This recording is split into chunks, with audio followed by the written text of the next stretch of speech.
no other reason, please take a drive down Seminary. That is so different than what it's ever been. But honestly, if you follow what's going on in the state anywhere, you know there was a capital bill passed, now there's no way to fund it, so nobody's getting any capital projects. Motor fuel tax dollars all across the state are down. The price of asphalt has tripled across the state of Illinois, and that happened, A, because they were able to get those prices, and B, once the stimulus package was announced by the federal government, all prices for construction escalated, shot straight up. We all wonder why, don't we? So for us, you know, that really hampered the amount of money we were going to be able to spend were it not for the 5-cent motor fuel tax. And again, I want to thank all of you in this room who didn't like it, who didn't want it, who cursed me, John, Steve, and everybody else in city government the day that was implemented. But only because of that implementation are we able to do the road projects that we're able to do today. Now, let me talk about a couple of things that are going to be impacting you next year. Not only am I excited about the roads that we were able to do this year, wait till next year. You sound like a Cup fan now, don't I? Next year, you guys will curse my name more than you ever have before. And I know, for some of you that's been a lot, but more than you ever have before. The reason that you're going to be cursing my name is because we are going to be doing road work on Voorhees Street. A lot of road work on Voorhees Street.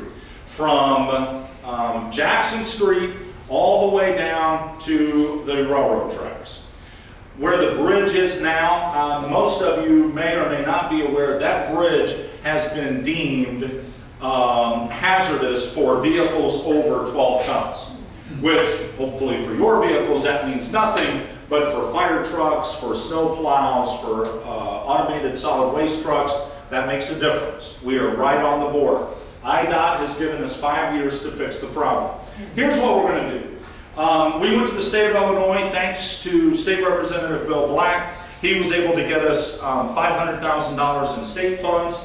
We went to the America Recovery and Reinvestment Act, and the federal government, through President Obama's stimulus package, handed us a check for $700,000. Wonderful. We've got $1.2 million. We had 3 options to fix Voorhees Street. 1, we could put in a new bridge. Not a problem, $10 million. 2, we could take out the bridge, build the land up, and then design a culvert underneath that land so that the railroads could continue to use it. Because believe it or not, folks, that's an active railroad track.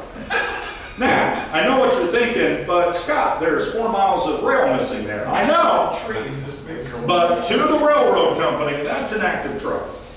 So we could have done that, not a problem, $4.8 million to do that. Or we can take a little bit of a gamble. And I am not much of a gambler, I am not much of a risk taker. But in this case, I think it's probably the more prudent thing to do. For $1.2 million, which oddly enough is exactly the amount of money we have, we're able to take out the bridge, build up the land that Voorhees Street currently goes over and now would be sitting on top, build that land up so that we have an at-grade crossing, and now Voorhees will simply be a through street with no bridge because we're going to build the land up. And then you say, but Scott, what's the risk in that? Well, the risk is, if in fact the railroads ever do reactivate that line, while they're replacing their 4 miles of rail and digging out the tree stumps, we'll have to build the culvert. That's the risk. Quite frankly, I don't see in the next 30 years the demand for rail being so great that that rail line is reactivated. So we've got $1.2 million. That's what it costs to do an at-grade. That's, I think, the direction we ought to go. So that will start next year. That will start next construction season. So be excited about that. That will be awesome. Now, while you're thinking to yourself, oh man, now I got to drive around, I'm not going to be able to use Voorhees, how am I going to get from one side of town to the other? Thank goodness Winter Avenue is now done, and you don't have to worry about that problem anymore. But one of the other issues that you will be facing is the fact that construction on Bowman Avenue is also going to start next construction season. Fortunately, we're going to be able to phase it so that you won't be landlocked here in Holiday Hills and have to have food flown into you. That won't happen. But we are going to begin doing some massive expansion work on Bowman Avenue. We're going to be doing some of the area out here, but the bulk of the work will come probably in 2 to 3 years when we actually start the widening of Bowman Avenue project, which we're going to start in winter and go north, and then we'll be able to work our way back down. So Bowman Avenue in the next 5 years is really going to, that'll go to north. Still going to be 2-lane? It'll be a 2-lane, but what we're going to do is we're going to be able to increase for bicycle path width on the side, and then we're also going to be building some pedestrian walkways as we do it. So that one of the things that we've noticed, there's a significant hazard right now on Bowman Avenue with the number of pedestrian, the amount of pedestrian traffic you have out here. Right. So we're going to be widening and we're going to be working through that. Engineers are going to be doing that over the course of the winter. We're going to be meeting with all of the interested parties. One of the things that I've shared with Greg is there may be the need for us as we get into the next year for you to actually meet either 1 month earlier or 1 month before you actually get into your full schedule, so that we can sit down with all of you and talk about what's going to be happening, make sure we get the interest of the church involved and things of that nature. So, you know, you'll certainly have some participation in the activities, but Bowman Avenue is big for us to try to get accomplished. We've done some sewer work, some massive sewer work up here. Hopefully that has helped some of you, if not all of you, and relieve some of the pressure in the area. And now the widening of the street, I think, will go a long way as well. What's it cost to do work? Well, we don't know yet, simply because all the engineering's not done. It'll probably be a $3 million project. Yeah, yeah. Yeah, that's 900,000 that the city got for it, is it? No, oh no. That's Lord, what I was gonna say for the no. Oh no, but Russ, what you forget is, not only did the 900,000 cover that, but it also covered Southgate and Eastgate, Lynch Road. I know, but another 900,000 doesn't. Well, I know. Right. Well, we blew the first 900,000 plus another $2.5 million on Lynch Road. We'll be coming up to blow the same amount of money. Yeah. Yeah. But it's an employer. Yeah. Yes. Mayor, I don't want to divert our attention too much from what we're talking about, but what is the latest on the possible building of a casino? Okay, sure. Right now, it has, it went through the House of Representatives. I'm sorry, correct me. It went through the Senate during the spring legislative session. Once it passed the Senate, the House did not have time during that legislative session in order to pick the bill up. There was some talk that it might be picked up in the veto session, which begins in October and November.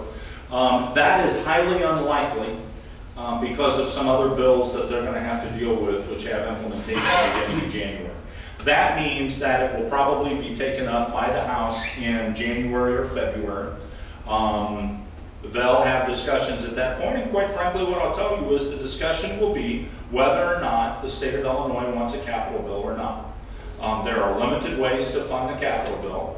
If the state wants a capital bill bad enough, then they will probably expand the gambling license available in the state of Illinois. If they choose not to, then we won't see it for another 2 years. In conversations I've had with Governor Quinn is not interested in pursuing the capital bill or any legislation that would be geared towards the capital bill until after the next election. And the next election will occur for legislators in November of 2010. So, you know, where we are, I'd like to tell you there's good news or bad news, depending on how you want to look at it. Quite frankly, I think what we'll see is no news. I just don't think, from what I'm hearing out of Springfield, there's going to be a lot of tough decisions made in the next legislative session prior to the elections. Okay. So that's where it stands. Okay. Just wondering. Yep, absolutely. That's what we're here for, is the Q&A. So I did want to warn you ahead of time about road construction, so you can start cursing my name now ahead of when it all begins next year. Before we open it up for all questions and answers, which again, I'll stay as long as you want me to do that, I am providing Mr. Shepard with 2 additional maps for you. I know that at least he finds them interesting, and maybe some of the others of you will. Our biggest challenge in Holiday Hills, bar none, is the number of rental property units versus owner occupied. We have got to figure out a way. And I'm not disparaging if you are a landowner in Holiday Hills, either rental or owner occupied, God bless you. I'm not here to